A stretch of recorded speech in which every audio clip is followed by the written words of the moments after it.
Muy buenos días a todos. Les saluda María Aristigueta.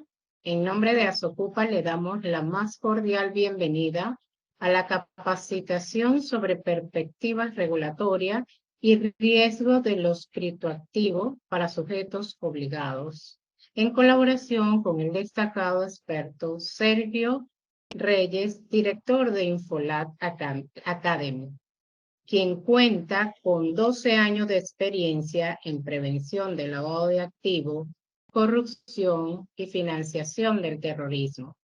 Conferencista en congresos, foros y seminarios internacionales en Panamá, Uruguay, Costa Rica, Guatemala y Colombia. En Infolat ha publicado más de 2.400 artículos informativos para oficiales de cumplimiento y profesionales en gestión de riesgo del lavado de activos y financiación del terrorismo de Latinoamérica.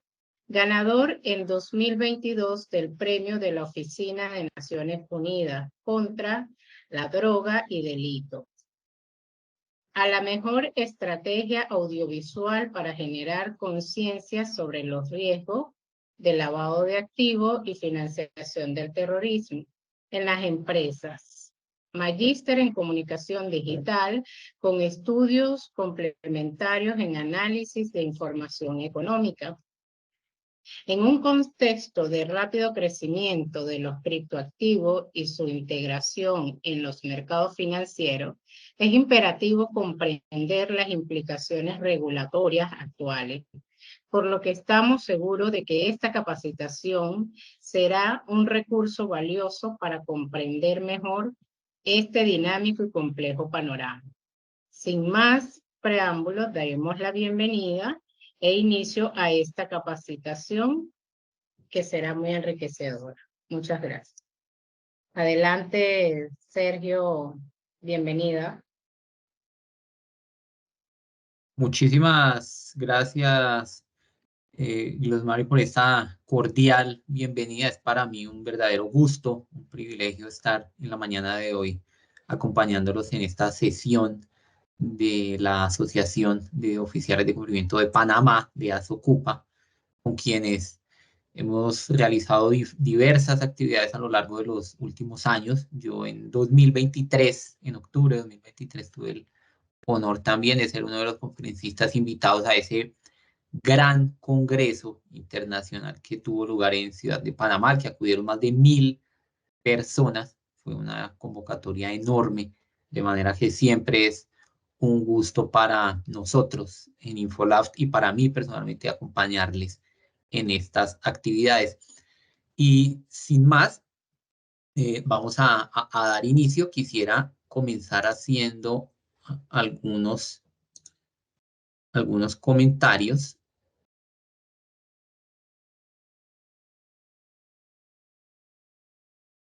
Y el primero de ellos es que esta es como una especie de disclaimer legal. Esta conferencia tiene todo el propósito de aportar elementos que les permitan a ustedes fortalecer sus sistemas de prevención de blanqueo de capitales y financiación del terrorismo en relación con los criptoactivos, pero no debe asumirse como una consultoría, como un concepto legal, como una asesoría, debido a que para ese tipo de procesos pues se precisan otra serie de elementos y de datos y de conocimiento, además del sector específico en el cual ustedes se desempeñan, de manera que me parece importante hacer esa precisión.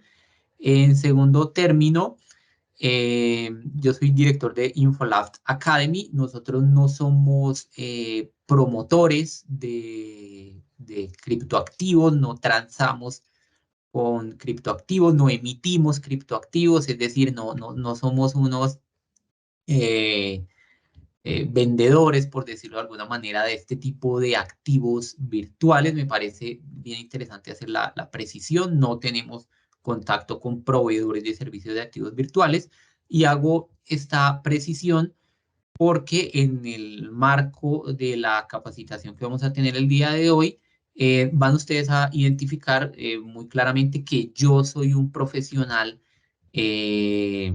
muy abierto con el entorno de los criptoactivos. Yo me distancio mucho, me alejo de otras voces muy respetables, por supuesto, de expertos y de consultores y de asesores internacionales que ven en el entorno de los criptoactivos una terrible y fatal amenaza para los negocios y un cierto oscurantismo absoluto, ¿no? Yo realmente lo veo de otra forma. Evidentemente hay unos riesgos, pero no mucho más riesgo que el que puede existir con el efectivo, por ejemplo, no mucho más riesgo que el que puede existir con las tipologías que todos nosotros seguramente conocemos. Entonces yo soy muy abierto y veo con mucho interés el mercado cripto y por eso me parece importante hacer la precisión. No soy promotor, entonces para que sepan ustedes y tengan la claridad desde dónde les habla el conferencista invitado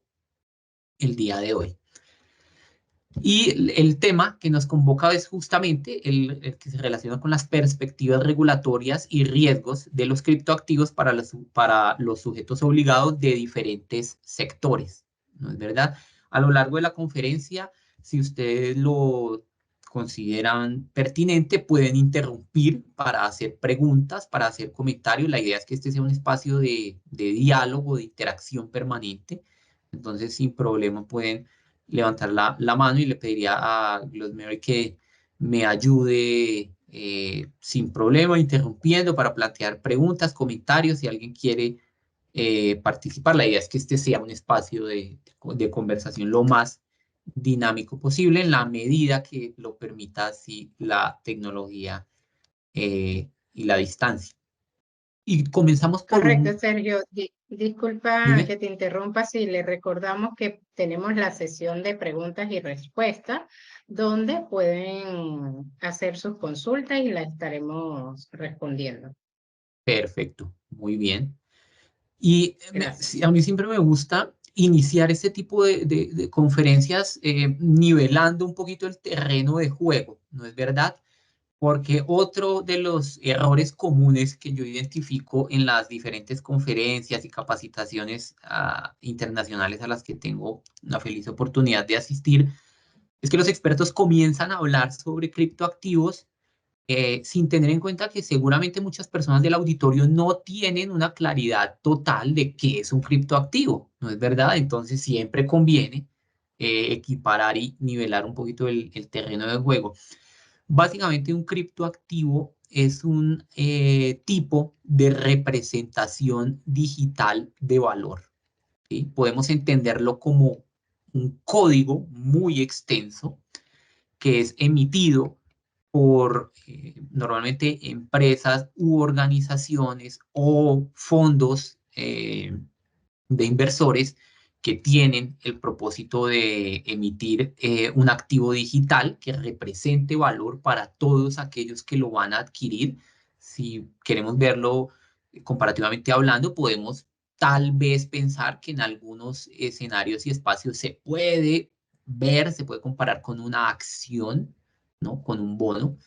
Y eso se emite, ese criptoactivo se emite a través de una ICO, que es una emisión inicial de cripto. Entonces, hay un grupo de ingenieros, de emprendedores, ¿no? De personas que quieren iniciar un negocio, entonces plantean dentro de un proyecto, así como lo hacen los fondos de inversores y los fondos que salen a captar capital a los mercados, arman una estructura y dicen, vamos a emitir, por ejemplo, la criptomoneda Asocupa, ¿sí? Entonces nos reunimos todas las personas que estamos acá, ¿no es verdad?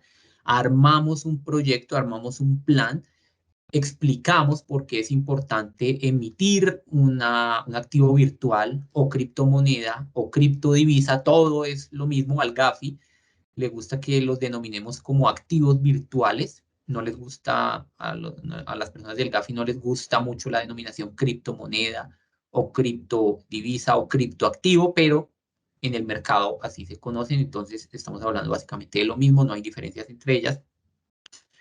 Y nosotros planteamos ese proyecto salimos a buscar inversores, hay personas que lo revisan, así como revisarían cualquier proyecto de startup, por ejemplo, o cualquier tipo de iniciativa digital o cualquier tipo de empresa, lo evalúan y consideran la posibilidad de invertir.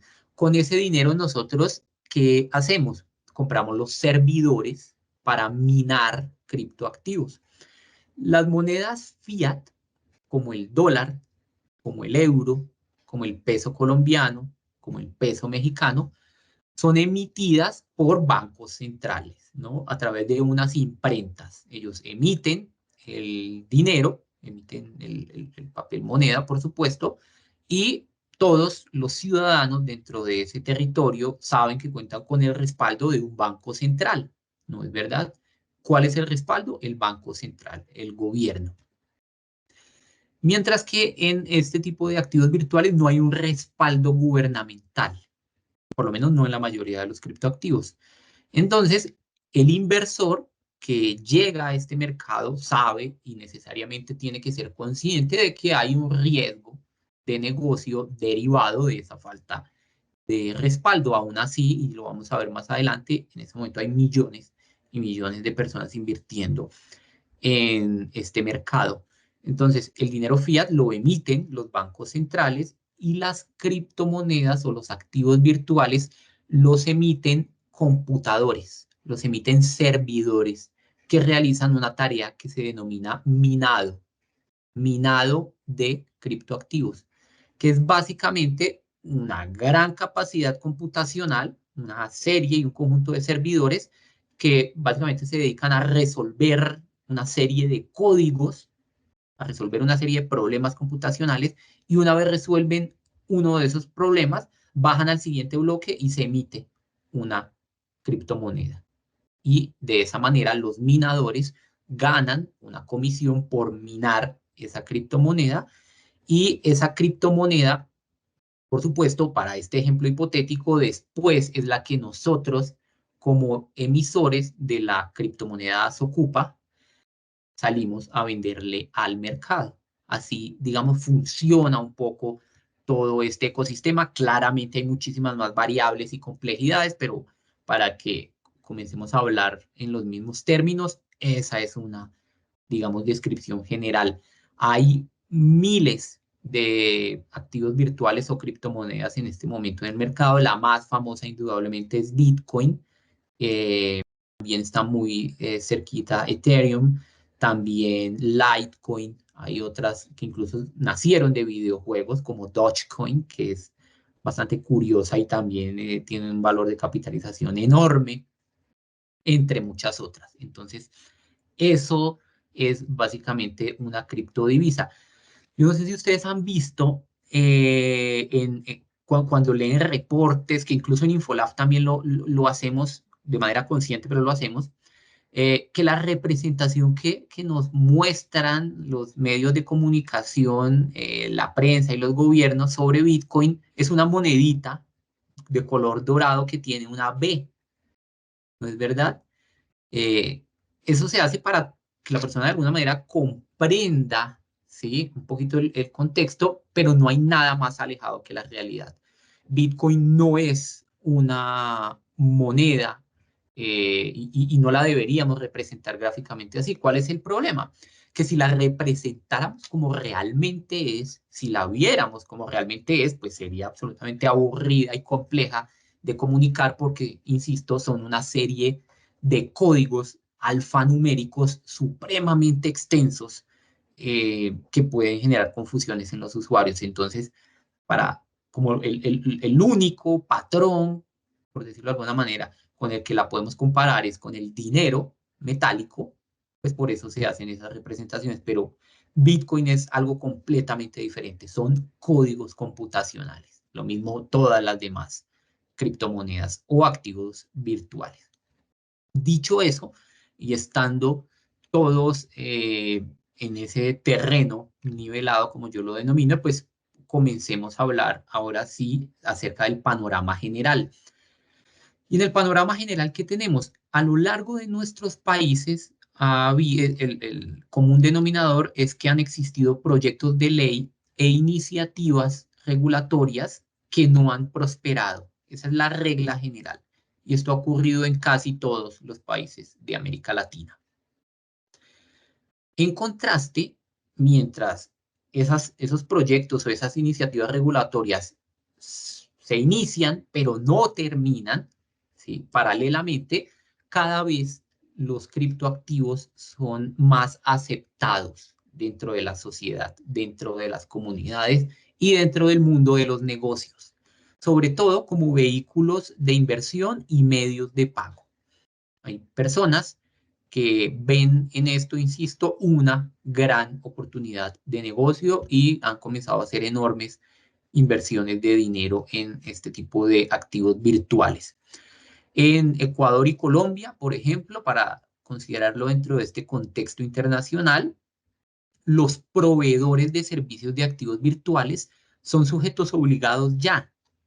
En Ecuador, estos proveedores de servicios de activos virtuales están obligados tienen la supervisión de la UAFE, de la UIF de Ecuador, y además tienen que entregar reportes de operaciones sospechosas. Y en Colombia, los proveedores de servicios de activos virtuales tienen la obligación de implementar un sistema de autocontrol y gestión del riesgo de lavado de activos. Tienen que aplicar básicamente los mismos protocolos de debida diligencia y de conocimiento de contrapartes que aplicaría cualquier empresa o cualquier banco, y tienen que reportarle a la UIF de Colombia, que es la UIAF, todas las operaciones sospechosas que detecten. Aquí también es importante nivelar un poquito el terreno. ¿Qué es un proveedor de servicios de activos virtuales? Para el ejemplo que usamos al inicio de esta conferencia, el proveedor de servicios de activos virtuales, hipotéticamente hablando, y aclaro que es un ejemplo imaginario absolutamente, ese proveedor sería Asocupa. Asocupa, que emite una criptomoneda que se llama CryptoAsocupa, por ejemplo. Entonces, si nosotros emitimos ese activo virtual, nosotros somos un proveedor de servicios de activos virtuales. Pero no somos los únicos. ¿Quiénes más entran en este ecosistema? Las exchangers, o podemos compararlas con las casas de cambio. Existen en este mercado casas de cambio a través de las cuales los usuarios pueden comprar y vender criptoactivos. Entonces yo ingreso a un exchanger como tantos que hay en el mercado. Hay uno que es OKX, que es uno de los más famosos en Europa. Entonces yo entro a esa plataforma, Glossary entra a esa plataforma, por ejemplo, yo tengo Bitcoin y quiero venderlos, Glossary quiere comprarlos, entonces entramos a esa plataforma y a través de ella hacemos la transacción. Yo deposito dólares en esa plataforma, Glossary deposita sus criptoactivos, sus Bitcoin, y a través de ese mecanismo hacemos la transacción. Entonces, esa plataforma o esa casa de cambios en la que transamos y hacemos el negocio también es un proveedor de servicios de activos virtuales. Hay otras plataformas en las que ya la transacción no es peer-to-peer, como en el caso hipotético de que Sergio Reyes le venda el Bitcoin a Glossary, sino Sergio Reyes se lo compra directamente a la casa de cambios, a OKX. Entonces, ahí también, por supuesto, OKX es un proveedor de servicios de activos virtuales. ¿Quién más se puede considerar como proveedor de servicios de activos virtuales? Los custodios o las wallets, los proveedores de wallets, que son aquellos entornos en los cuales, después de que Glossary compra Bitcoin, ¿sí? Saca ese Bitcoin de la plataforma y la lleva a su billetera digital o a su crypto wallet.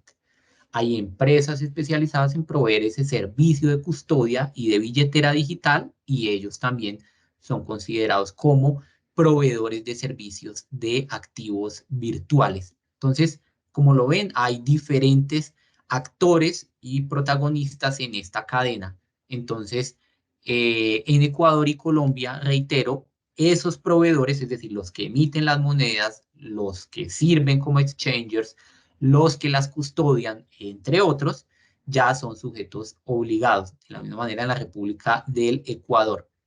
En Colombia también ha habido ya experimentos entre bancos comerciales y proveedores de servicios de activos virtuales para hacer transacciones en un espacio controlado que fue proveído por la Superintendencia Financiera de Colombia, que es el equivalente a la Superintendencia de Bancos de Panamá. En El Salvador, Bitcoin desde hace unos años es aceptado como moneda de curso legal.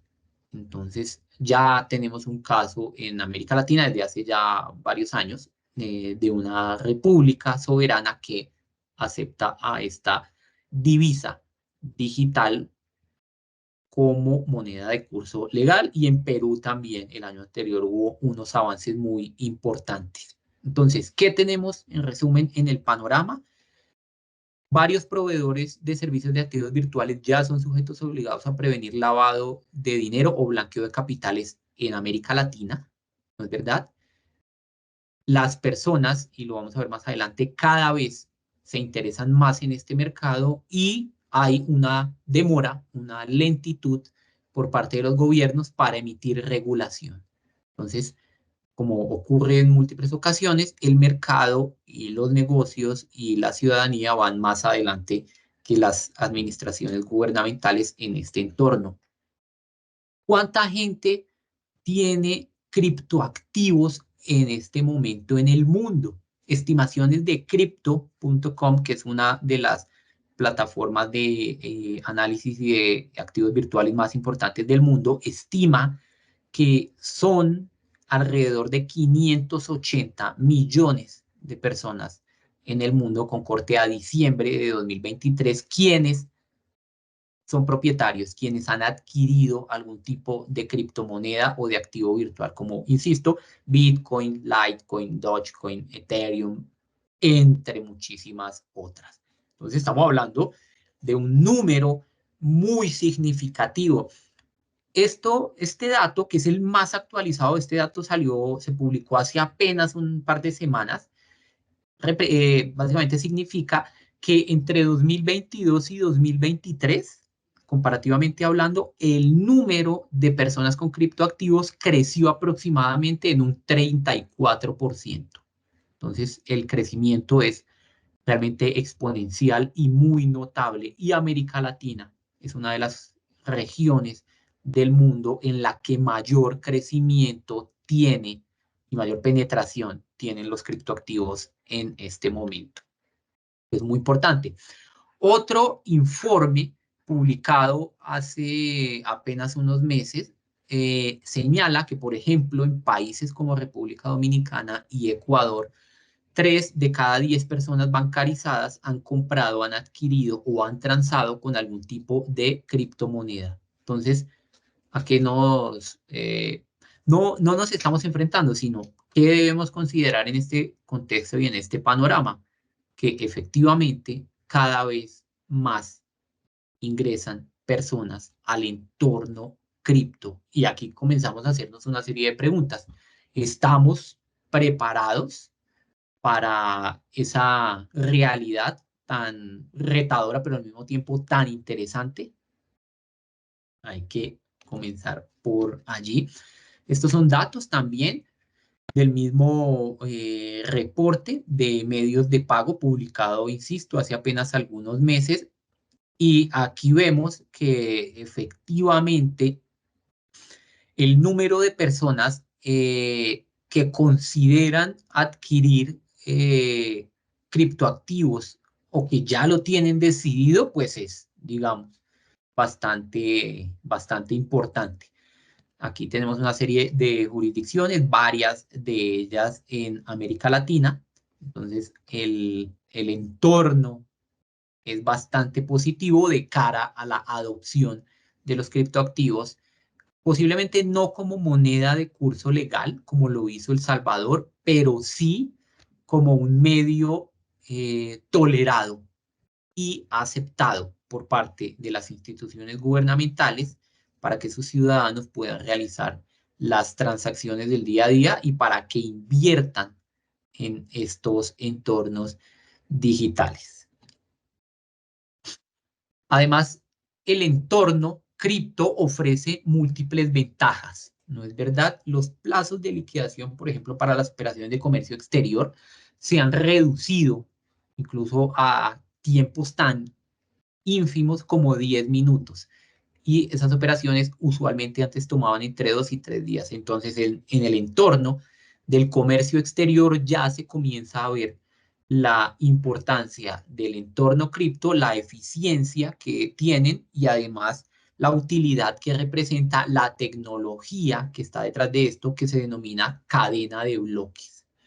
Entonces, también acá tenemos que equiparar un poquito el terreno de juego. La cadena de bloques o blockchain es una tecnología muy robusta basada en bloques o en líneas, ¿no es verdad?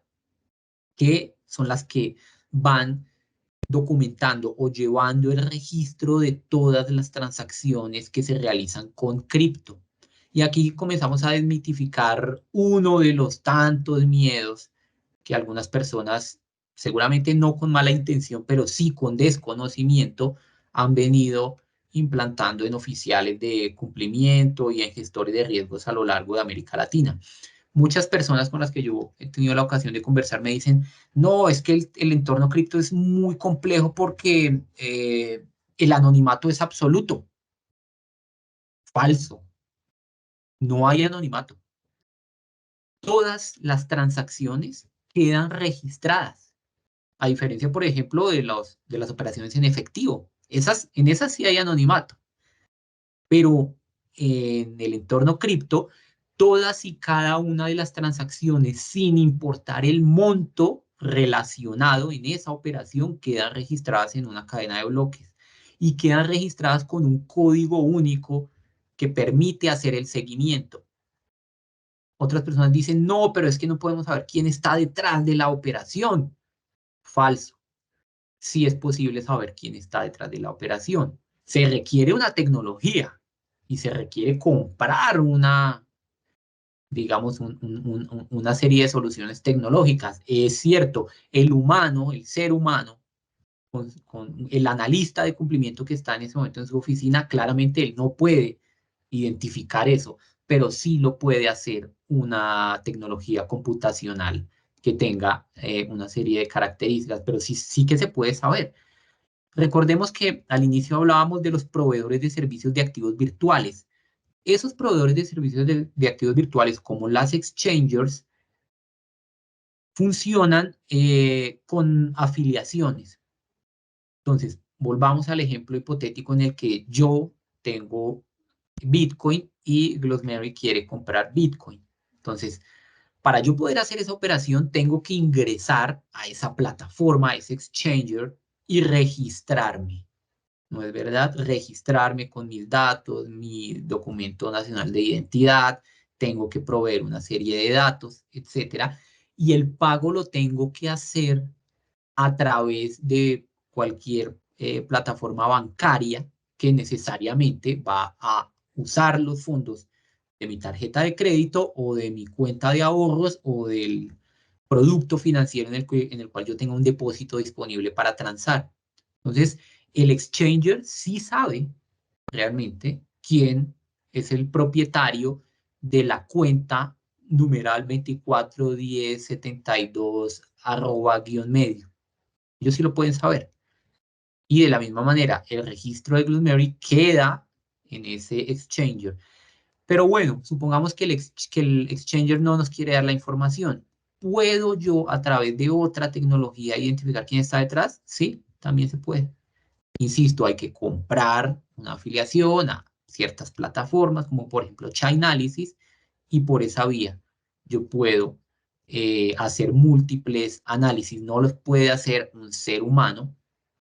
El ser humano lo que puede hacer es montar una serie de procesos en esa plataforma, configurarlos, por decirlo de alguna manera, y la plataforma le va a arrojar la información relacionada con esas operaciones. Entonces no hay tal cosa como un anonimato absoluto, no hay tal cosa como una oscuridad total y permanente en el entorno cripto, ¿no? Realmente sí hay muchas cosas interesantes que se pueden hacer.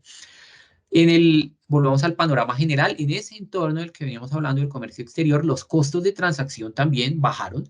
Una de las grandes virtudes que tiene el entorno cripto, y esto lo han dicho incluso reguladores y bancos centrales y gobiernos a lo largo del mundo, es que los costos de transacción son absolutamente bajos, muy bajos en comparación con los costos habituales que se manejan en los sistemas financieros de los países. Y las cartas de crédito, por citar solamente otro de los ejemplos en el entorno de comercio exterior, pasaron de procesarse en menos de 24 horas, cuando antes ese mismo procesamiento podía tomar entre 5 y 10 días. Entonces, hay eficiencia. Si yo yo estoy en la República de Corea del Sur y tengo mi cuenta en uno de los bancos de esa jurisdicción. Y Bloomberry está en Ciudad de Panamá y tiene su producto financiero en alguno de los cientos de bancos que operan en la República de Panamá. Y nos encontramos en esa plataforma de exchanger como OKX, por ejemplo, que aclaro, no soy promotor ni le estoy haciendo publicidad a OKX, simplemente es una mención de ejemplo que nos puede servir de guía. Y nos encontramos a través de esa plataforma. Yo realizo el pago a través de OKX, Bloomberry es la compradora, entonces ella realiza el pago desde su banco hacia OKX. Ellos reciben el dinero en cuestión de milisegundos. Yo cargo en mi perfil de usuario las Bitcoin que le voy a vender. La transacción es transparente y en menos de 2 minutos Bloomberry ya tiene su Bitcoin en su billetera. No hay que esperar autorizaciones del banco, no hay que esperar días e incluso horas, no hay distingo de si la operación se realizó fuera del horario bancario o en un fin de semana o en un día feriado. No, esto ingresa inmediatamente y es una de las virtudes que muchas personas y hombres y mujeres de negocios han encontrado en este entorno de los criptoactivos. Ahora hablemos un poco sobre regulación. Este señor es el actual presidente del Grupo de Acción Financiera Internacional, del GAFI, ¿cierto? Y él hace algunos meses yo llevo trabajando en esto como bien lo mencionaba Bloomberry al inicio de la conferencia, más de 12 años. Y yo nunca le había escuchado a un presidente del GAFI un llamado de atención tan fuerte como el que este señor hizo hace un par de meses con ocasión de una reunión del G7. En ese encuentro, ese señor dijo, miren, países del mundo, la falta de regulación de criptoactivos es una oportunidad que le estamos creando a los delincuentes. No regular los criptoactivos es una ventana importantísima que le estamos cediendo al enemigo, que es el delincuente. Es inaceptable, dijo este importante delegatario del GAFI, es inaceptable que tengamos esta situación en este momento y hay que resolver el problema con urgencia. El señor dijo además que la mayoría de los países, aproximadamente el 73% de ellos, no cumplen o cumplen parcialmente con las exigencias que el GAFI tiene respecto a los criptoactivos. Y aquí hay otro mito que a mí me sorprende también que haya hecho carrera en varios países de la región. Es que al GAFI no le gustan los criptoactivos. No, falso. Ni le gustan, ni no le gustan. Sabe que están, sabe el GAFI que se transa con ellos, es consciente de que es una realidad y lo que el GAFI ha dicho es, señores, hay que regular, ¿sí? Hay que regular. Hay dos caminos que el GAFI le ha ofrecido a los países. Les dice, miren, esto ya avanzó, esto no tiene vuelta atrás, esto no vamos a poder detenerlo. Entonces hay dos rutas. Una, regulemos. ¿Para qué? Para proteger a los consumidores, para brindar garantías.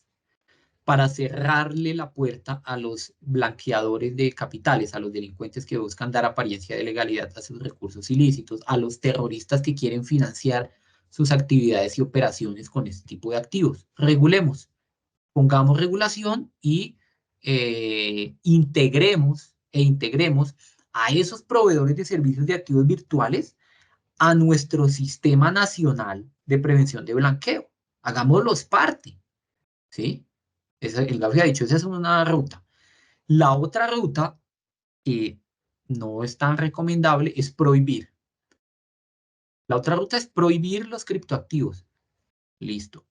Pero si usted los prohíbe, ha dicho el Gafi, por ejemplo, para un país, si usted en América Latina el único que se ha aventurado es Bolivia y creo y entiendo que Honduras también tomó una decisión muy drástica hace apenas unos días sobre criptoactivos.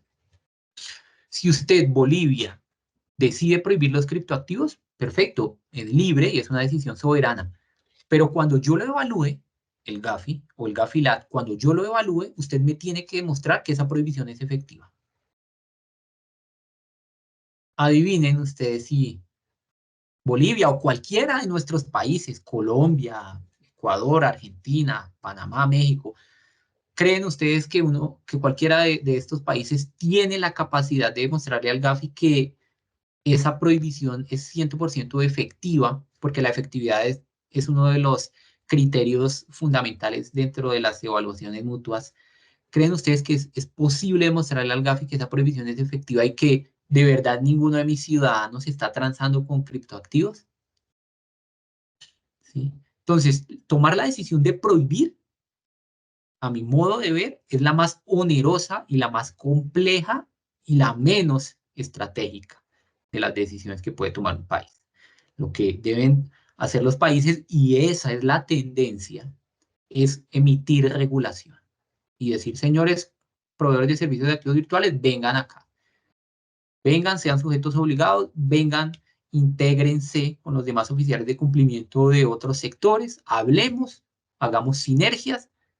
Ustedes quieren hacer negocios, perfecto, yo no tengo problema con eso, lo que no quiero es que a ustedes los usen para blanquear capitales. Entonces, venga, trabajemos de la mano.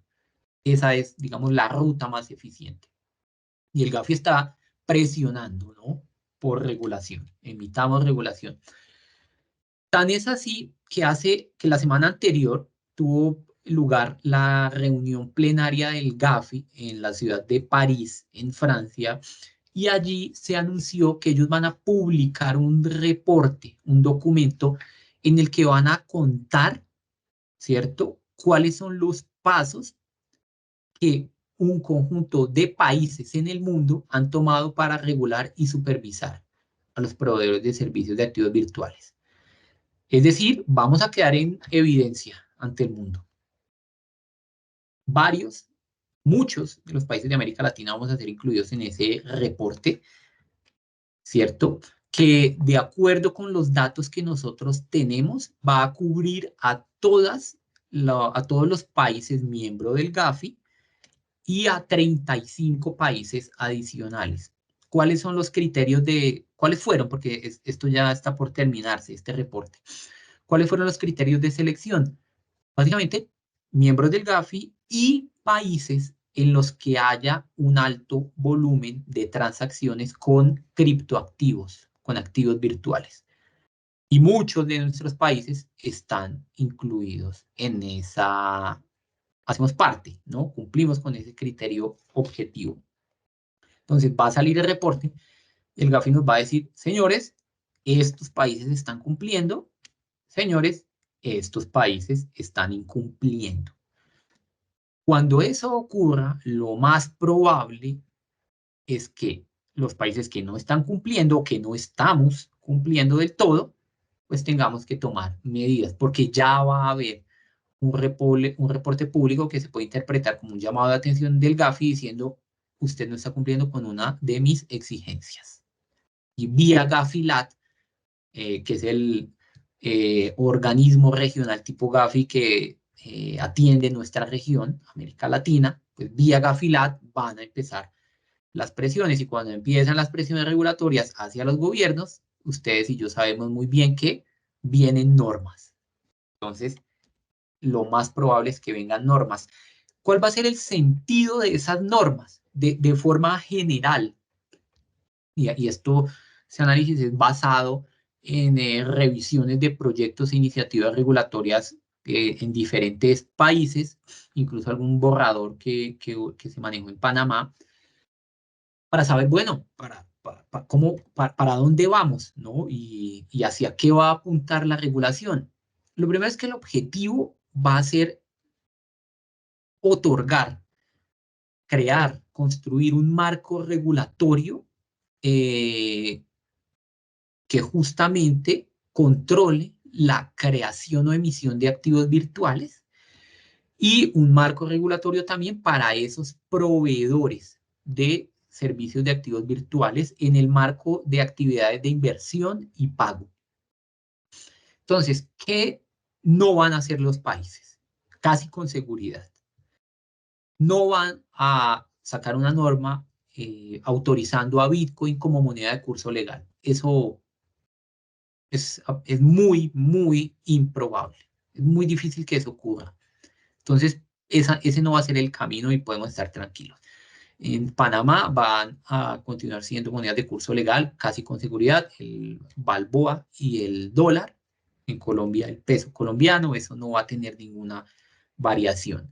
Lo que sí es que va a haber un marco regulatorio, ¿no es verdad?, para esos proveedores de servicios de activos virtuales, para controlar, supervisar, vigilar esa actividad y además un conjunto de reglas para todos aquellos que en Panamá o en Colombia tengamos la intención de emitir criptoactivos, ¿sí? Ah, bueno, usted va a emitir, perfecto, tiene que cumplir con estos controles, ¿no es verdad? Entonces, de alguna manera, esto no enfocado ya no solo, o este enfoque del marco regulatorio para la creación de activos virtuales, ya no solo enfocado en la prevención del blanqueo de capitales, sino en protección del consumidor financiero.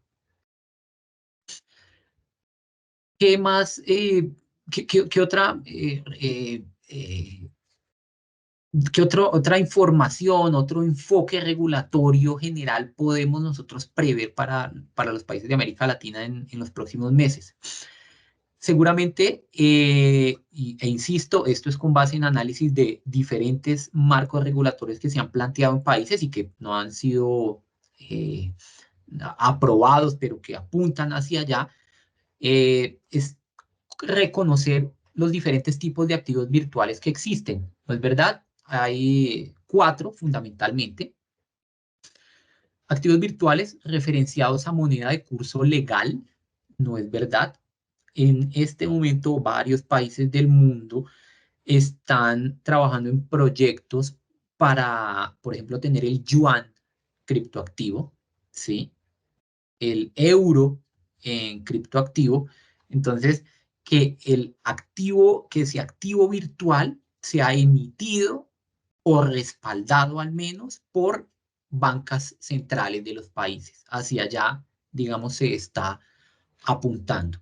Eso se reconoce con una sigla que es, son las CBDC, Central Bank Digital Currency. Entonces, el activo virtual de banca central. Entonces, hacia allá están trabajando ya varios países. Y esa es una, digamos, respuesta que están planteando los gobiernos justamente para ponerse al día, ¿no? Bueno, hay un entorno de criptoactivos, consideran ellos.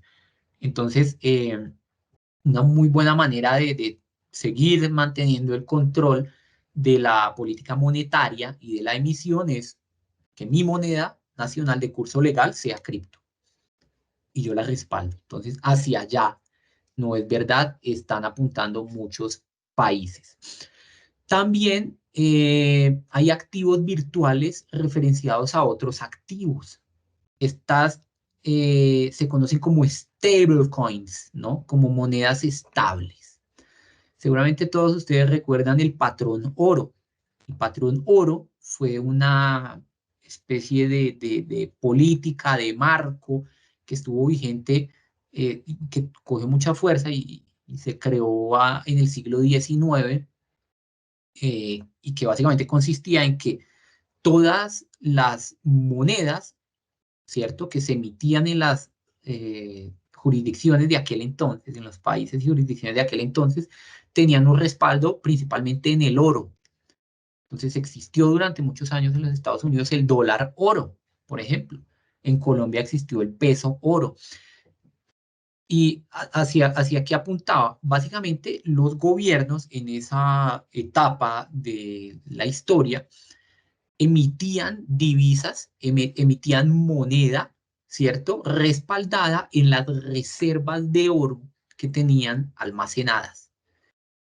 Y, digamos, el marco establecía que ellos no podían emitir más billetes y más monedas que aquellas que tuviesen un respaldo real, concreto en reservas de oro. Ese era el patrón oro, que se comenzó a derrumbar luego de la Primera Guerra Mundial, cuando muchos países en crisis comenzaron a emitir y a emitir, ¿sí?, muchísima moneda para poder recuperarse del desastre que representa siempre una guerra. Entonces comenzó a tambalear, y en los Estados Unidos en los años 70 definitivamente ya se quitó ese patrón oro.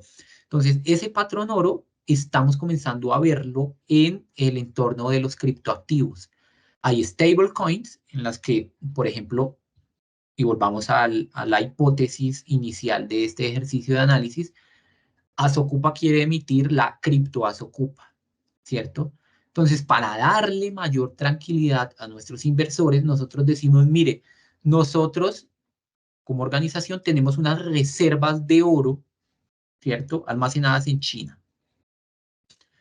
Entonces, todas las criptomonedas que vamos a emitir van a tener respaldo en esas reservas de oro para que ustedes puedan estar tranquilos.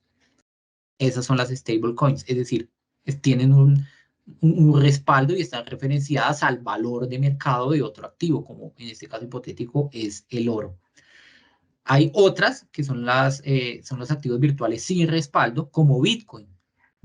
A Bitcoin no lo respalda,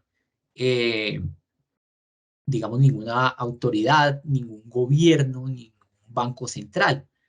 ¿No es verdad? Entonces, en Bitcoin, ¿qué es lo que encontramos? Que claramente hay mucho de especulación, ¿no es verdad? Pero también muchas personas encuentran en Bitcoin valor. Entonces ya, si nos fijamos bien y tratamos de entenderlo un poco sociológicamente, ya hay un acuerdo social, al menos entre 580 millones de personas. El dinero es un acuerdo social, recordémoslo todos, ¿no?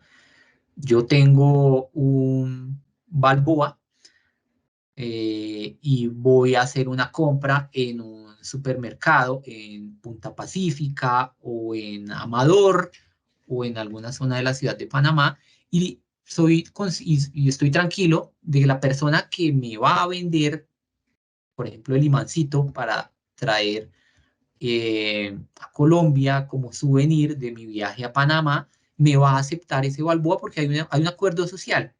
Yo le doy valor a esa divisa y la persona vendedora le da valor a esa divisa. Eso es básicamente un acuerdo social. Y Bitcoin tiene una enorme fortaleza, y es que ya construyó ese acuerdo social entre millones y millones de personas a nivel mundial. Tan es así que, por ejemplo, tiene mucha más aceptación, por ejemplo, que en Argentina. En Argentina el acuerdo social relacionado con el peso argentino está bastante debilitado. ¿No es verdad? En Argentina vemos que la moneda nacional está tremendamente devaluada porque los ciudadanos no confían, no le dan valor a esa moneda y buscan permanentemente transar en dólares. Entonces, eso que a los gobiernos argentinos les ha costado tanto hacer, construir y reforzar, que es el acuerdo social, Bitcoin ya lo hizo, ¿no? Para que, digamos, veamos lo interesante de esto. Y en Argentina y en Venezuela, que es otro país en el que el acuerdo social relacionado con su moneda, en este caso el bolívar, está tan debilitado, pues encuentra Bitcoin un terreno bastante abonado, ¿no? Para llegar y resolver esos problemas de desconfianza que tienen los ciudadanos. ¿Qué más vamos a ver en la regulación? Vienen licencias de funcionamiento dirigidas a los proveedores de servicios de activos virtuales. Se va a crear y a reconocer la actividad de estos proveedores, concretamente aquellos que se dediquen a la custodia, que es lo que veíamos, las wallets, tareas de administración, ¿sí? De portafolios, asesoría como un trader, ¿no? Como un corredor que me asesora en la compra y venta y negociación de cripto, administración de plataformas, por ejemplo, los proveedores de tecnología para los exchangers, compraventa, permuta, ejecución de órdenes por cuenta de tercero y otras actividades relacionadas con cripto. Entonces, todas estas actividades se van a crear y se van a reconocer. No es verdad. Entonces, ahí, digamos, va a haber algo bien, bien interesante y a mi modo de ver revolucionario de cara a las tareas que realizan los oficiales de cumplimiento de la región. Entonces, hoy, para verlo gráficamente, esta es la realidad. Hoy, la actividad financiera es distinta a la actividad cripto. Mañana va a ser igual o casi igual. Porque adivinen qué, los proveedores de servicios de activos virtuales, y aquí les pongo el ejemplo de Colombia, que es un país vecino de Panamá y uno de los países con los cuales la República de Panamá tiene más negocios y más transacciones. En Colombia, en este momento, la Superintendencia Financiera y el Ministerio de Hacienda, que es el equivalente al Ministerio de Economía de ustedes, están trabajando en un proyecto de ley que busca reconocer la actividad de los proveedores de servicios de activos virtuales y hacerlos sujetos de supervisión por parte de la Superintendencia Financiera. Entonces, muy seguramente en los próximos meses vamos a ver que en Colombia los proveedores de servicios de activos virtuales van a tener la misma regulación que los bancos. Van a tener que sacar licencia, van a ser supervisados por la Superintendencia Financiera, van a tener que implementar un SARLAFT o un sistema de prevención de blanqueo de capitales, van a tener que aplicar los mismos procedimientos de conocimiento del cliente, entre muchos otros.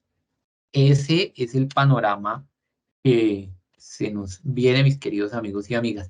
¿Cuál ha sido uno de los principales focos de dificultad en torno a los criptoactivos? Porque a algunas personas les ha costado tanto comprender, ¿no? el ecosistema. ¿Y cuál es una de las exigencias más complejas a los ojos de muchos? Es algo que se denomina la regla del viajero. Y la regla del viajero no corresponde, ¿no? A estos destinos exóticos, paradisíacos, hermosos que están a nivel mundial, ¿sí? No estamos hablando de la regla del viajero, por ejemplo, relacionada con que uno siempre debería llevar un seguro de viajes a cualquier recorrido que haga. No, estamos hablando de otra regla. La regla del viajero que ha establecido el Gafi, porque ellos fueron quienes la crearon, consiste en la obligación que tienen los diferentes actores obligados a prevenir el blanqueo de capitales, obligación consistente en obtener, mantener y transmitir la información de quién origina una transacción con criptoactivos y quién la recibe. ¿Sí? Esa es la regla del viajero. Entonces, volvamos al ejemplo hipotético del inicio. Yo le voy a vender Bitcoin a Glossary, entonces el proveedor de servicios de activos virtuales, es decir, el exchanger, está en la obligación de saber quién es el originador, es decir, yo como vendedor de Bitcoin, y la beneficiaria, en este caso Glossary, que es la que va a recibirlo. Esa es la regla del viajero, ¿sí? Y hacia allá apunta la regulación. básicamente. ¿Aplica para todas las transacciones? No. Y esto lo dice Gafi. Y esto ya, a diferencia de las diapositivas anteriores que hacían referencia a un análisis, esto ya es vigente, ya, digamos, es exigible por el Gafi. La aplicación de la regla del viajero solamente tiene lugar en aquellas transacciones ocasionales por encima de 1.000 o 2.000 dólares o euros, por ejemplo. Y aquí hay algo bien interesante, y es que según estimaciones, por ejemplo, para el caso de Colombia, que fue donde pude encontrar datos, para Panamá infortunadamente no logré conseguirlos. No quiere decir que no existan, sino no logré yo visualizarlos. En Colombia, por ejemplo, aproximadamente el 65% de las transacciones son individuales, únicas y por muchísimo menos de 1.000 dólares o euros. Entonces, esa exigencia de la regla del viajero, bajo ese panorama y bajo ese contexto individual, implica que no todas las transacciones van a tener que cumplir con esta regla. ¿Sí? Que a mí me parece interesantísimo. Y esto determinado por el propio Grupo de Acción Financiera Internacional, GAFI, en el marco del enfoque de la política del enfoque basado en riesgo. ¿Sí? GAFI dice, mire, en esas transacciones ocasionales por menos de 1.000 dólares o euros, ahí no hay riesgo, por el monto, porque no son permanentes, no son consecutivas, no nos vamos a enfocar en eso, no vamos a desgastarnos, vamos a mirar las grandes, ¿cierto? Entonces, algunas entidades financieras me lo han compartido en esos viajes por diferentes congresos. Me han dicho, no, es que el personaje al que yo le identifico que mueva, así sea 10 dólares, el equivalente a 10 dólares en Bitcoin, no, yo le voy cerrando la cuenta. Pero ¿cuál es el riesgo ahí? No, es que está transando con un activo virtual volátil y de enorme riesgo. Ahí no hay riesgo de blanqueo. ¿Qué va a hacer con 10 dólares? Con el equivalente a 10 dólares. No, pero es que es Bitcoin. No, es que es el monto. Es el monto. En Infolab nosotros llevamos varios años compartiendo una visión que tenemos, y es que para nosotros solamente existen dos factores de riesgo. Uno es el activo y otro es la persona.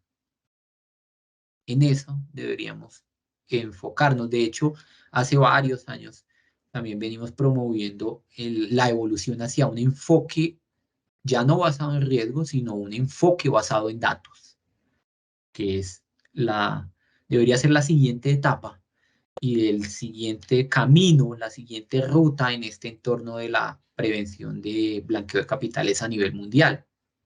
Entonces, no es el activo el problema, no es Bitcoin el problema, ¿sí? En ese ejemplo hipotético de los 10 dólares, y no es la persona. Entonces, si no tenemos riesgo en esa transacción hipotética, en el activo que es Bitcoin, y en la persona no hay riesgo, ¿no es verdad? Así la persona esté realizando la transacción desde Corea del Norte, que es una jurisdicción bloqueada, ¿sí? Pero son 10 dólares. ¿Qué impacto, qué riesgo puede tener eso? Claro, puede venir de Irán, pero el monto, ¿no? Y si la persona además no tiene ningún tipo de antecedente, y hacemos el análisis de operaciones y no hay nada, y esa persona tampoco está reseñada en listados, enfoque basado en datos, hacia allá deberíamos apuntar. Entonces, esa es la regla del viajero. ¿Y quiénes la tienen que cumplir? Estas organizaciones y proveedores de servicios de activos virtuales. Aquí, todos estos, mis queridos amigos y amigas, muy seguramente en los próximos meses o semanas se van a convertir en contrapartes de ustedes. Entonces, buenísimo que los puedan mapear, que los puedan tener, ¿no?, en el radar. Estas son empresas que transan con criptoactivos, que los venden, que los custodian. Y hay, digamos, como 2 o 3 tipos de exchangers reconocidos a nivel global. El primero son las exchangers en las que yo le hago directamente la compra al exchanger, ¿cierto? Del cripto. Hay otros en los que la transacción es peer-to-peer, como en el ejemplo que les he venido desarrollando a lo largo de la conferencia, en el que yo le vendo el cripto a Glossary. Y hay otros en los que a mi modo de ver puede haber un riesgo más alto, que son los exchangers descentralizados, en los cuales cualquier persona que se una a un protocolo entra y transa. Ahí sí, a mi modo de ver, e insisto, eso no es una consultoría ni un análisis riguroso de gestión de riesgo, pero ahí sí que puede haber un mayor riesgo.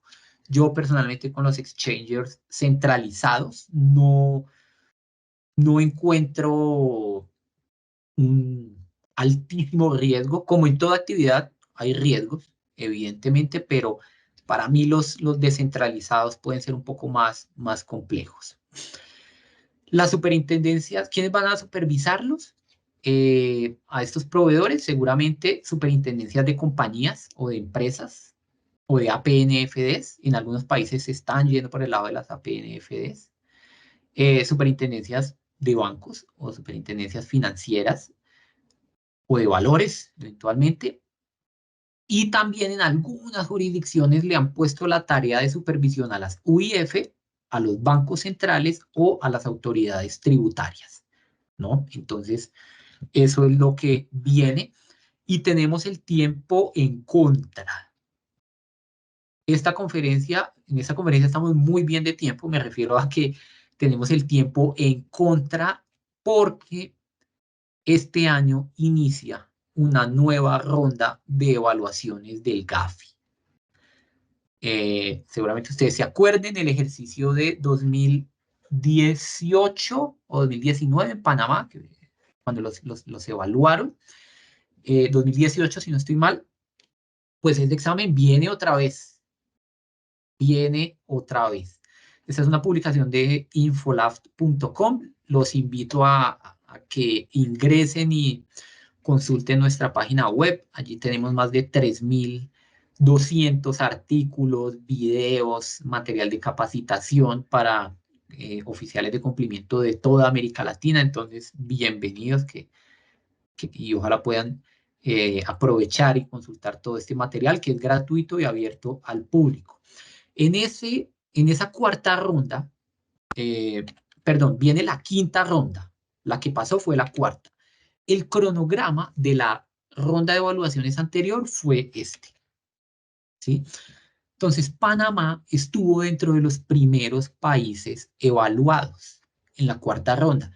El GAFILAT ya manifestó que la idea para la quinta ronda, es decir, la que empieza ahora, conserve el mismo cronograma. De manera que Panamá y Colombia vamos a estar dentro de los primeros evaluados. Y una de las preguntas del examen va a ser, oiga, ¿ya regularon criptoactivos? ¿Ya regularon proveedores de servicios de activos virtuales? Entonces, ante la necesidad imperante de mostrarle al GAFI cumplimiento técnico, es decir, normas, muy seguramente nuestros gobiernos y autoridades van a salir muy pronto a emitir regulación.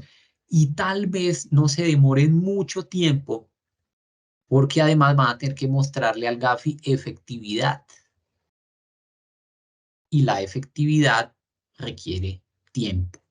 Entonces, sí, nuestros gobiernos, como varios de ellos lo son proactivos y organizados, pues muy probablemente venga la regulación muy pronto. Finalmente, para ir cerrando y poder tener un espacio para responder sus preguntas, pues ahora ya tenemos todo el panorama. Entonces, bueno, ¿cómo o qué debemos tener en cuenta para gestionar el riesgo, ¿no? ¿Qué debemos considerar para irnos preparando? Yo creo que lo primero es esto. Chainalysis, que es para el hemisferio occidental posiblemente la firma de análisis y proveedora de soluciones en criptoactivos más reconocida de esta parte del mundo, estima que apenas el segundo, yo muevo acá. Estima que apenas el 0,3% del total de transacciones y operaciones relacionadas con criptoactivos en el mundo tienen un viso de ilicitud. Esto, digamos, para este análisis que ellos publican cada año, tienen en cuenta un enorme volumen de datos, de manera que fíjense lo interesante, apenas el 0,3% de las transacciones con criptoactivos como Bitcoin, Litecoin, etcétera, se usan o es posible identificar que se usan con una finalidad ilícita. Entonces, el grueso no tiene visos o datos que permitan interpretar o prever o concluir una ilicitud. Nosotros somos gestores de riesgos y esa gestión de riesgos debemos tratar de basarla en la medida de lo posible siempre en datos, no tanto en percepciones. Por eso yo me alejo muchísimo de aquellas personas, ¿no? que tratan de darle al entorno de los criptoactivos una interpretación de altísimo e infalible riesgo. No, no, a mi modo de ver, no están así y los datos muestran que no están así. ¿No es verdad? Además, ¿cuál es el tipo de criptomoneda o de activo virtual más utilizado o preferido por las organizaciones delincuenciales para transar? Hasta hace algunos años era el Bitcoin. Bitcoin, en esta gráfica, ustedes ven representado Bitcoin con un color azul oscuro, el más oscuro corresponde a Bitcoin, y es indudable que entre 2018, 2019 y 2020 fue el preferido, pero a partir de 2021 comenzó a bajar, ¿sí? Y actualmente, ¿qué prefieren? De acuerdo con datos de Chainalysis publicados hace 2 semanas, esto es recién salido del horno. ¿Cuáles son cuáles son los tipos de criptoactivos preferidos en este momento? Las stablecoins. Que recordemos, son aquellas que tienen el respaldo, por ejemplo, en oro, ¿sí? Las emite una organización, como por ejemplo para nuestro caso hipotético, una organización que se llama Asocupa. Nosotros tenemos unas reservas de oro y ese es el respaldo para la cripto Asocupa. Entonces, ese tipo de monedas virtuales, de criptoactivos, en ese momento están siendo las preferidas, justamente porque tienen un respaldo, ¿no? Y esto también hay que correlacionarlo con algo, y es que a finales de 2021 y principios de 2022 y parte de 2023, en este entorno se vivió algo denominado el cripto invierno. Y el cripto invierno básicamente fue una situación de crisis, como especie de una crisis financiera, más o menos, pero en el mundo cripto, porque hubo varios casos de fraudes, de estafas, ¿no? Como el de FTX en Europa, la criptoreina, si pueden ustedes buscar en internet, el caso de la criptoreina fue impresionante en Europa y Estados Unidos. Impresionante, una persona que estafó a miles de personas con una supuesta cripto que nunca existió. Entonces entre esos años hubo una enorme desconfianza por parte de las personas y muchos dejaron de invertir y además el precio se cayó regulatoriamente hablando. Hubo como unas movidas que indicaban que China iba a prohibir, entonces se bajó muchísimo el interés en invertir sobre todo en Bitcoin.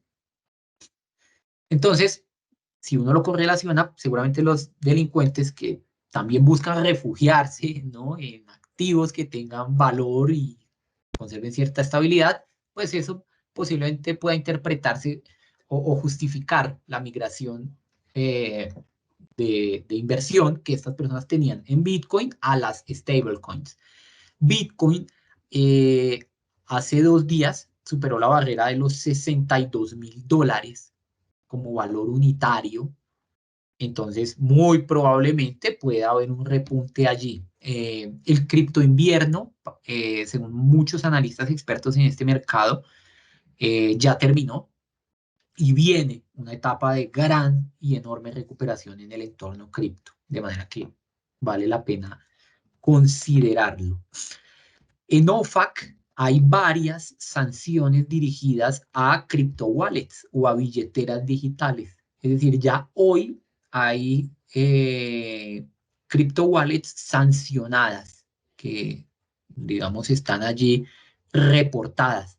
Entonces, bien interesante que, por ejemplo, dentro de sus análisis de riesgos, ustedes puedan considerar, ¿no? Hacer cuando eso ocurra y para irnos preparando hacia ese escenario, ustedes puedan cruzar las crypto wallets, los códigos de las crypto wallets de sus clientes o de sus contrapartes o de sus proveedores en los listados de OFAC para identificar eventuales coincidencias y relacionamientos. Puede ser un control efectivamente muy básico, muy inicial, pero al fin y al cabo un control con el que cualquiera puede comenzar.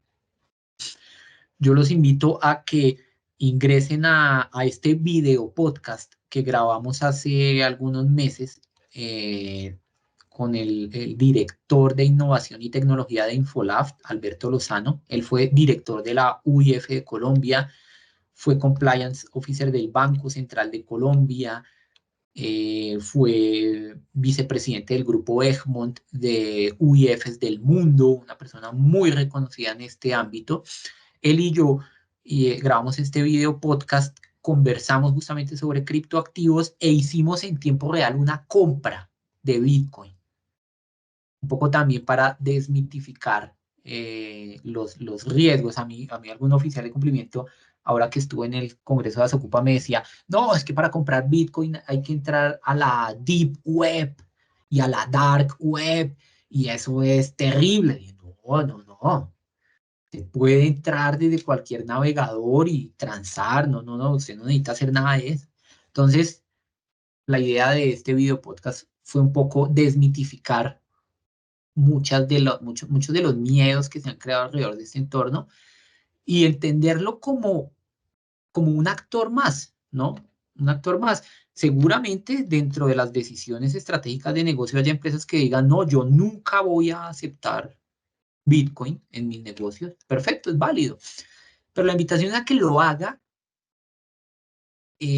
basado en datos, insisto, basémonos en datos, basémonos en realidades, basémonos en análisis y no en percepciones, porque las percepciones limitan mucho el juicio, ¿sí? Sesgan el juicio. Las percepciones son enemigas de los análisis objetivos de riesgos. Entonces, deberíamos basar todo en datos. Aclaro, y quiero insistir en esto, no soy promotor de Bitcoin, no tengo inversiones millonarias, ojalá así fuera, porque me gustaría mucho, pero no es así. Simplemente como gestor de riesgos, creo que los oficiales de cumplimiento de la región necesitan pues, escuchar un poquito la otra parte, ¿no? La parte de gestión de riesgo basada en datos y no solo en temores. Y aquí hay otro tema, y es que cuando ustedes se sientan a leer las noticias y los reportes de prensa, lo que van a encontrar es que muchos de los grandes casos, muchos de los grandes escándalos de fraudes realmente no tienen que ver con criptoactivos. ¿Saben qué está ocurriendo? Un grupo de personas, ¿sí? Se organizan para decir, vamos a emitir y ya no voy a usar más el ejemplo de Asocupa, eh, un grupo, un grupo de, pongámosle, jugadores de fútbol, por ejemplo, se reúnen y dicen, vamos a sacar la criptofútbol, ¿sí? Que es un criptoactivo que vamos a usar para fomentar el deporte y etcétera. Arman un documento y salen a buscar inversores, ¿sí?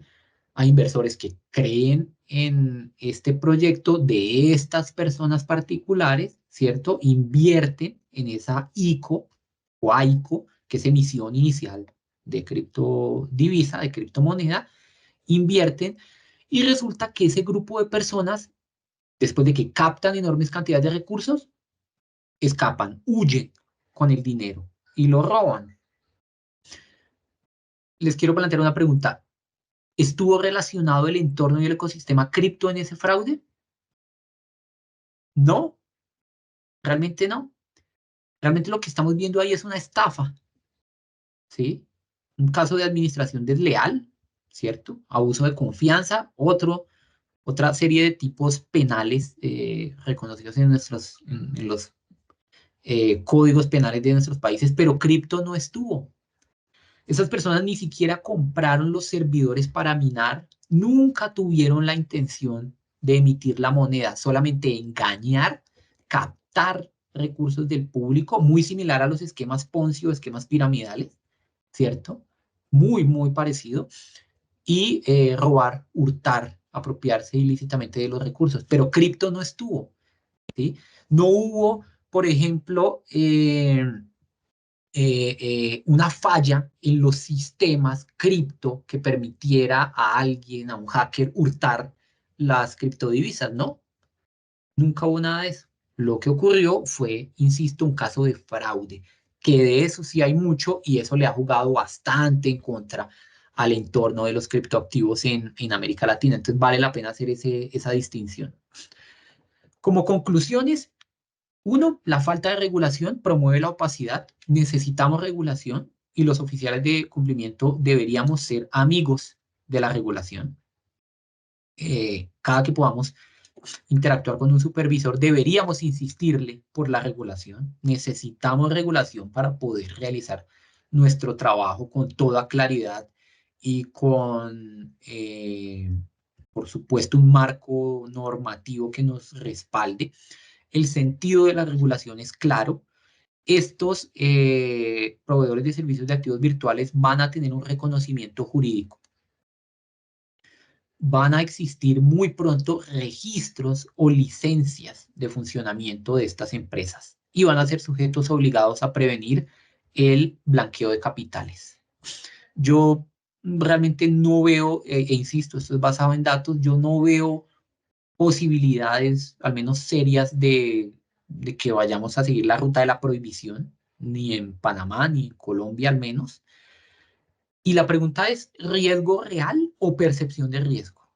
¿No? Cuando uno mira los datos parecen apuntar en otra dirección.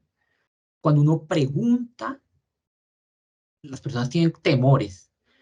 Eh, y en las metodologías de medición de riesgo, pues siempre nos recomiendan usar metodologías cuantitativas, ¿no? Y cada vez menos se usan los juicios o análisis de expertos. Entonces, insisto, nuestra invitación es a comenzar a trabajar en un enfoque basado en datos.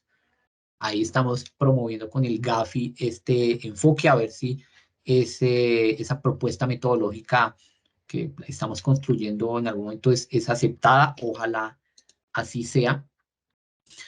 Se requiere indudablemente conocer y profundizar sobre este sector.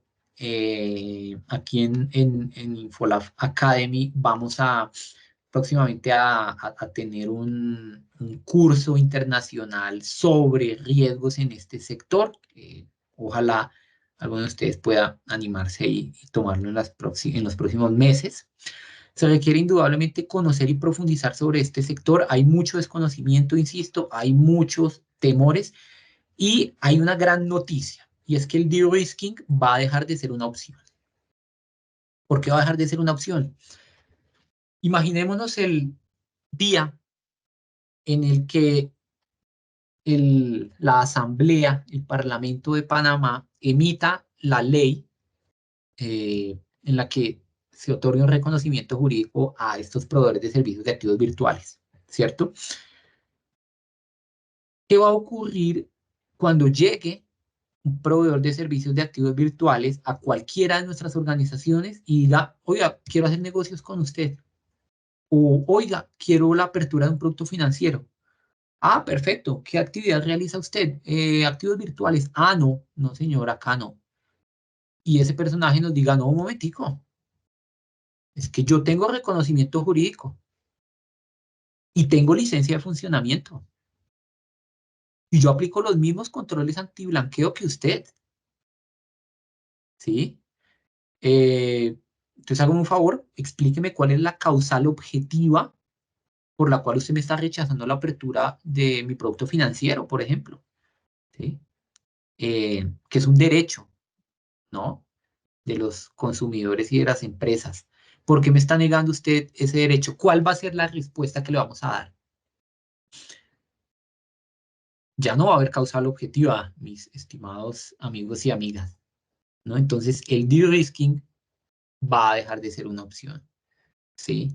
Y más bien deberíamos comenzar a pensar en ese escenario. Y a mi modo de ver, la debida diligencia no cambia en lo fundamental, ¿no? El día que un proveedor de servicios de activos virtuales pretenda vincularse o hacer un negocio con nuestra empresa, vamos a pedirle los mismos documentos, ¿no? Si es, si para ese momento ya cuentan con licencia, háganme un favor, envíeme copia de la licencia de operación de las que le emitió la Superintendencia de Bancos, por ejemplo.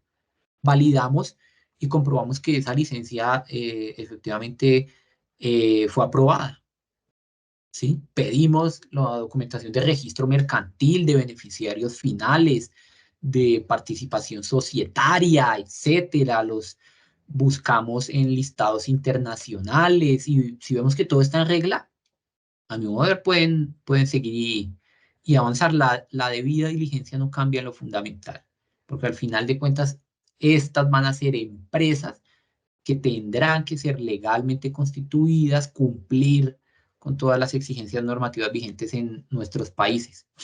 Entonces, como propuestas, preparémonos para el escenario de la vinculación. Si tenemos temores, una posible opción que podemos considerar es, bueno, incluyamos a estos proveedores de servicios de activos virtuales en alguno de los segmentos de mayor riesgo que hoy tenemos mapeados, ¿sí? Es que tenemos un segmento de riesgo medio alto, por ejemplo, en nuestras organizaciones, en nuestra matriz de riesgos, tenemos a estos sectores, incluyámoslos ahí para pedirles más, para hacer mayor monitoreo transaccional, para hacer mayor seguimiento, etcétera, ¿sí? A los propietarios de estos proveedores de servicios de activos virtuales podemos pensar en darles el mismo tratamiento que se le da a una PEP, por ejemplo, ¿sí? Que la aprobación sea autorizada por una instancia superior, que le hagamos mayor seguimiento transaccional, que seamos más rigurosos con el origen de fondos. Y si todo tiene justificación, a mi modo de ver, no hay problema. Una debida diligencia intensificada, sí, posiblemente, y podamos arrancar por allí. Y además, comenzar a hablar con los oficiales de cumplimiento de estas empresas, ¿no? Con los gremios, ¿no? Qué bueno sería que en nuestros chats de oficiales de cumplimiento, en nuestras reuniones, podamos en algún momento invitar a una de estas personas y, oiga, bueno, explíqueme, ¿usted qué está viendo? ¿Cuál ha sido la experiencia? Y seguramente ese oficial de cumplimiento nos va a contar eso y nos va a dar muchas luces. Yo sugiero diversificar también la consulta de fuentes. Eh, por ejemplo, estas que les pongo acá, Criptonoticias, CoinDesk, Cointelegraph y Diario Bitcoin. Estas fuentes son las equivalentes al Financial Times, pero de las criptomonedas. Esto es como The Telegraph, pero de criptomonedas. Esto es como el New York Times, pero de criptomonedas. Hay fuentes especializadas que permanentemente están informando sobre esto, sobre precios, sobre regulación, sobre lo que hace la SEC, la Comisión de Valores en Estados Unidos, sobre este entorno. Entonces, diversifiquemos las fuentes, ¿no? Para nutrirnos de mucha mayor información. Mucho cuidado con las causales objetivas. Hoy el de-risking es la regla, ¿no? Porque hoy estamos en una zona gris, pero cuando esa zona gris se termine, ya no podemos como gestores de riesgos seguir cerrando la puerta automáticamente y aplicando de-risking porque nos exponemos a otra serie de riesgos, ¿no? A quejas ante la superintendencia por negación injustificada de servicios, entonces hay que tener mucho cuidado. Mismos controles para exchange centralizados y descentralizados.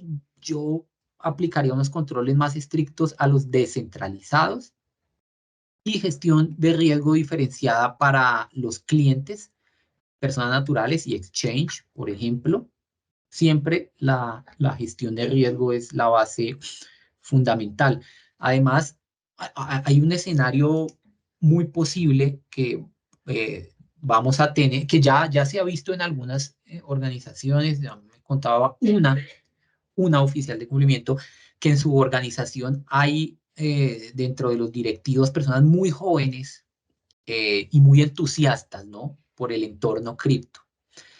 Y en varias reuniones y juntas, estos personajes jóvenes y por supuesto con todo el poder al interior de la organización, han llegado a plantear diferentes escenarios y opciones de negocio que relacionan cripto y en alguna ocasión la llamaron a ella y le dijeron, oye, ¿tú cómo ves el entorno cripto? No, no, terrible, dijo ella, no, no, terrible, hay enorme riesgo, no podemos exponer a nuestra organización a ese tipo de actividades, los criptoactivos son utilizados para pagar rescates de ransomware y con ellos se transa en la dark web y además no están reconocidos y estas personas, digamos, con mayor conocimiento le dijeron, no, pero es que mira que nuestro competidor está aceptándolas, ¿no? En los Estados Unidos hay grandes empresas inmobiliarias que aceptan pagos de viviendas con Bitcoin, ¿no? Amazon también, Tesla eh, también. Entonces explícame por qué no. Y además, yo conozco a una de estas personas, estudió conmigo, es amigo de mi papá, y empezaron, ¿no? ¿Cuál va a ser la justificación objetiva que vamos a seguir manteniendo, ¿no? Para cerrar la puerta? El entorno indudablemente nos va a cambiar. A mí me encanta, ya para finalizar, esta frase de la ISO. La ISO dice, miren, vivimos en un mundo en constante cambio, ¿sí? Y todos los días lidiamos con la incertidumbre, pero la forma en que abordamos esa incertidumbre puede ser predictora de nuestro éxito. Eso es fundamental y es clave, lo dice la ISO. Y lo que yo veo es que la incertidumbre que hoy tenemos con los criptoactivos, mañana los gobiernos nos la van a resolver con la regulación. Entonces, no sería conveniente que como empresarios el gobierno nos resuelva la incertidumbre y nosotros, por temores y percepciones de riesgo, nos aferremos a esa incertidumbre, ¿no? Y a ese estado actual, estado anterior de la situación. No hay que avanzar. Los invito a que sigamos conectados a través de LinkedIn o LinkedIn, como prefieran ustedes denominarlo. Yo permanentemente estoy compartiendo reflexiones, contenidos, análisis, ¿no es verdad?, sobre prevención de blanqueo de capitales. Entonces, con muchísimo gusto podemos seguir conectados. Y sin más, reitero mi agradecimiento a la Asociación de Oficiales de Cumplimiento de Panamá por esta amable invitación. Espero que la conferencia y todo este contenido haya sido de utilidad para ustedes y quedo a disposición para las preguntas o para escuchar los comentarios que ustedes han tenido la ocasión de enviar. Muchísimas gracias de nuevo.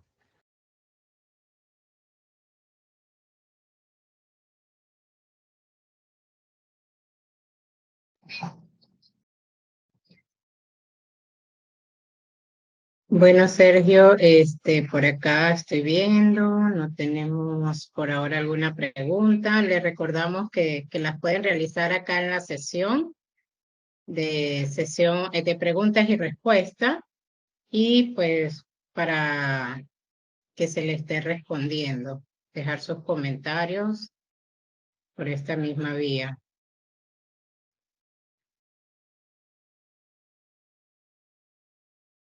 A ver, bueno.